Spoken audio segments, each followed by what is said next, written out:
நம்ம இந்த வீடியோவில் எதை பற்றி பார்க்க போகிறோம்னா சரிசனம் இழுக்கிறத பற்றி பார்க்க போகிறோம்.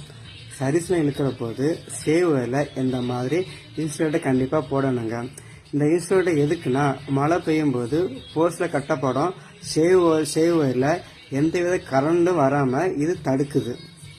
இல்லைன்னா மழை பெய்யும் போதும் சரி, இல்லை மின் கம்பி அருந்து சேவில் படும்போதும் சரி, வீட்டு சுவர் வழியே கரண்ட் வந்து நம்ம சுவரை தொடும்போது கரண்ட் ஷாக் கண்டிப்பாக அடிக்குங்க. கூட வந்து இதே மாதிரி தான் சேவில் இன்சுலேட்டர் போடாமல் அவங்க சைஸ்ல இழுத்து கட்டி வச்சாச்சு. ஆனால் மின் கம்பி வந்து தவறுதலாக சேவில் பட்டு வீட்டு ஃபுல்லாக கரண்ட் வந்து வீட்டு சுவரை தொடும்போது அவங்க கரண்ட் சாக்கடிச்சு கீழே விழுந்துட்டாங்க. கன்னியாகுமரி, திருநெல்வேலி டிஸ்ட்ரிக்ட்ல இந்த மாதிரி இன்சுலேட்டர் அதிகமாக யூஸ் பண்ணுறாங்க.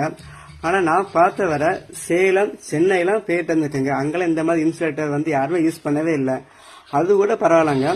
இன்ஸ்டாகிராமில் வீடியோ போடுற எல்லாருமே இந்த மாதிரி இன்சுலேட்டர் பற்றி பேசிக் நாலேஜ் ஐடியா எதுவுமே இல்லாமல் வீடியோ போடுறாங்க. சரிங்களா? ஆனால் இதுக்கு தான் ஃபர்ஸ்ட் படிக்கணுங்குது. படித்தா இந்த மாதிரிலாம் எதுவுமே தெரியாமல் இருக்காது.